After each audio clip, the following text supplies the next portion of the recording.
Olá, como que você está? Espero que esteja bem. A Bíblia é o livro dos livros. Você entende os seus principais fundamentos diante da visão reformada e pentecostal? Vamos conversar mais sobre isso nesta aula. Olá, meu nome é Lécio Ferreira e falo com vocês sobre teologia, Bíblia e mentalidade extraordinária. Se você gosta desse tipo de assunto, se inscreva no meu canal, ative o sininho e deixe o seu like. Que Deus te abençoe. A Bíblia, o livro dos livros, um aprofundamento teológico da bibliologia. Vamos ver os fundamentos ortodoxos e a perspectiva reformada e pentecostal. Primeiro, vamos simular uma ponte. Diante disso, primeiro ponto importante diante dessa aula. Você já pegou seu café? Você já pegou seu caderno? Já pegou a sua caneta? Vamos anotar? Vamos estudar? Abra em 2 Timóteo capítulo 3, verso 16.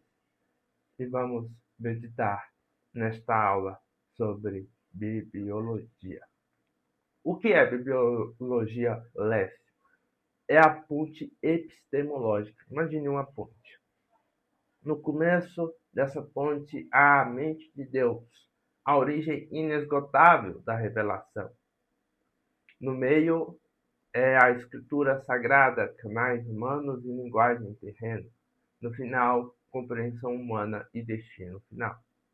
A teologia cristã depende da confiabilidade dessa revelação divina a qual conversamos. A bibliologia responde a perguntas mais decisivas, como sabemos como sabemos o que sabemos sobre Deus. O importante é entendermos diante da bibliologia entender a Bíblia é Deus falando ao homem, Deus falando através do homem, é Deus falando a favor do homem, mas é sempre Deus falando. Um ponto importante é entender sobre a dupla revelação, ao qual já conversamos é, nas aulas anteriores, sobre revelação geral e revelação especial, os seus meios, o que ensina e as suas limitações. Um ponto interessante é entender que sem a revelação especial, saberemos que existe um Deus, mas jamais saberemos o seu nome, sua graça ou o mistério da cruz. O milagre da inspiração orgânica. Você pode perceber esse assunto diante de 2 Timóteo capítulo 3, verso 16, onde vamos entender sobre o Theopneustos, o sopro de Deus.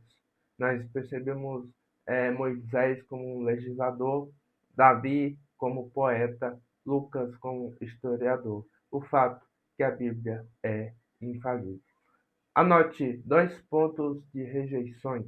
Ditado mecânico, onde eles entendiam que os autores eram meras máquinas de escrever, completamente falso, porque eles entendiam que essas pessoas que escreveram a Bíblia, eram possuídas, eram tomadas o controle para fazerem tal. Mas é completamente falso. E o segundo é o liberalismo teológico. A Bíblia apenas contém experiências religiosas falíveis, completamente falso.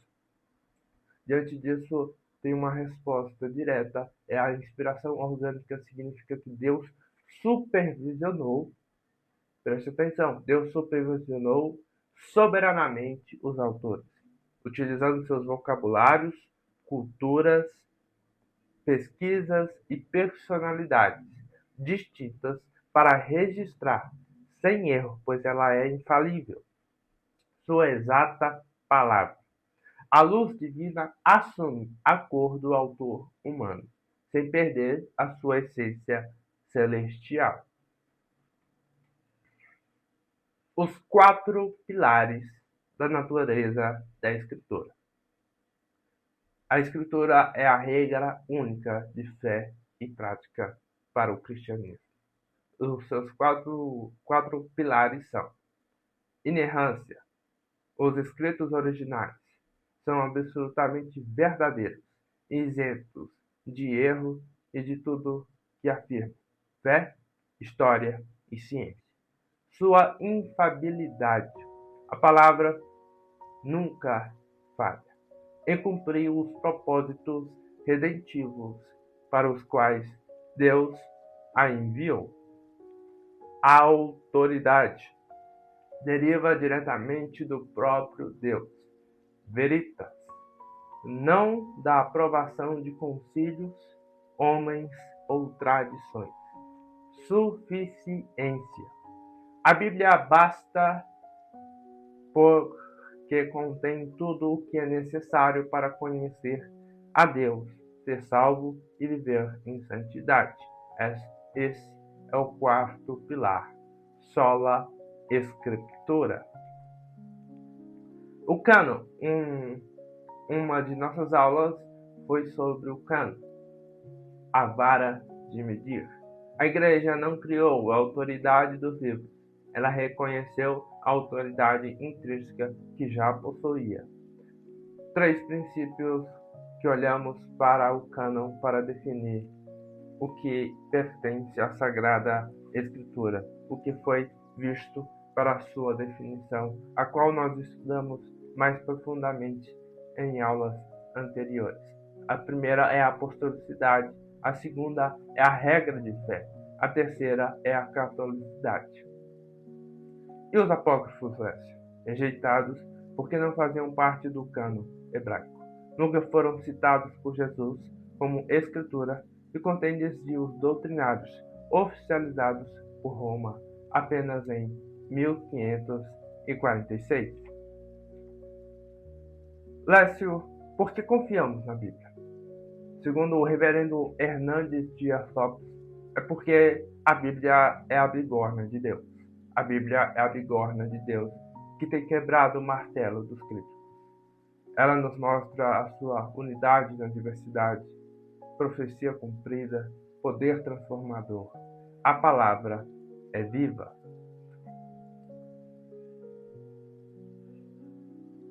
Vemos a transição entre as duas tradições e um fundamento diante dos reformados e dos pentecostais. Teologia reformada e teologia pentecostal. Ortodoxia bíblica clássica. As diferenças não residem na natureza da Bíblia, mas nas nuances de sua interpretação, a hermenêutica, no papel da iluminação e na sua aplicação prática. Ambas as tradições sustentam a mais alta visão das Escrituras, das Sagradas Escrituras. Ambas concordam plenamente com a inspiração divina, a inerrância, a autoridade suprema e o cânon fechado de 66 livros. Perspectiva reformada.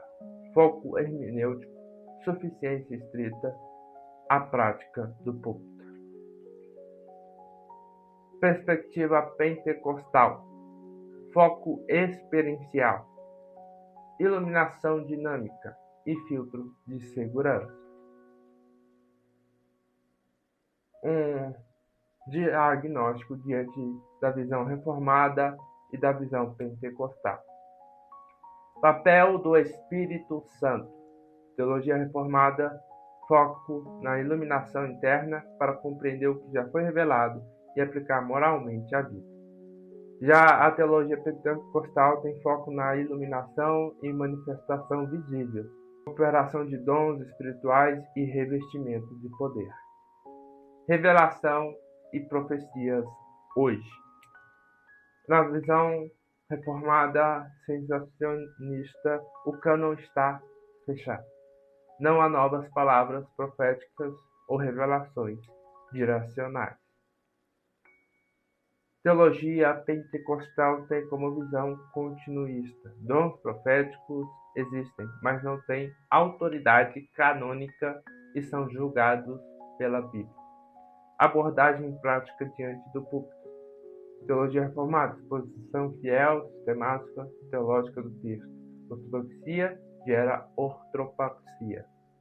Teologia pentecostal tem como visão diante do púlpito a exposição vibrante, com forte apelo e resposta imediata no altar e a operação do Espírito, fervor e experiência.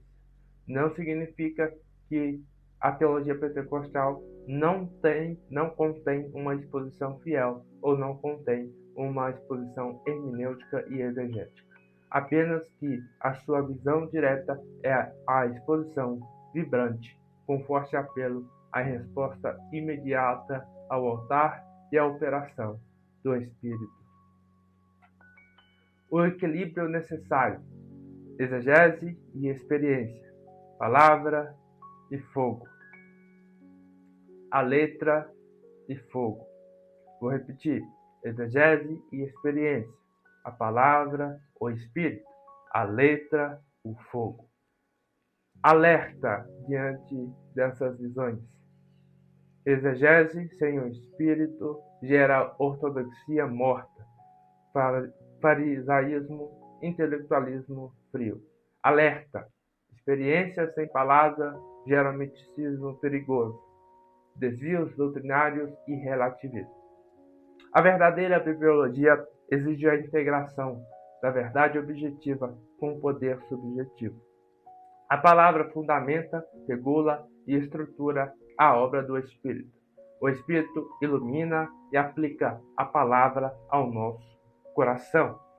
Diante disso, é interessante que em nossa caminhada entendamos que não há como ter exegética e hermenêutica sem Espírito e fogo. Precisamos dos dois. Aplicações práticas para a vida cristã. Primeiro, iluminação do caminho. A palavra do Senhor, as Sagradas Escrituras, é a lâmpada para os nossos pés, segundo o Salmo de número 119, verso de número 105. A Bíblia, em uma era de relativismo, a Bíblia fornece a única vara de medir objetiva. A palavra não é somente um livro para lermos e estudarmos. A palavra é um alimento espiritual. O pão. A Bíblia não é apenas para informar, mas para transformar e nutrir. Segundo Jeremias capítulo 15, verso 16. Essencial para o nosso crescimento. A palavra é ferramenta do Espírito.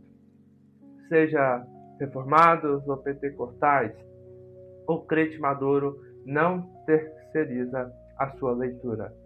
Ele usa a Escritura como instrumento de santificação e defesa. A palavra é a espada do cristão. A palavra é a força, é o alimento, é a iluminação do caminho do verdadeiro cristão. Pontos importantes para finalizarmos a nossa aula. A origem da Bíblia é divina. Inspiração. Seu propósito é exclusivo, revelar a Cristo. Seja o centro da Bíblia. O foco de Gênesis a Apocalipse é revelar a Cristo. Por isso ela é chamada de revelação especial, porque revela a Cristo, revela a Deus. Seus resultados são singulares. Seus resultados são singulares. Transformação. A grande questão teológica não é se Deus está falando. A questão é, nós estamos ouvindo?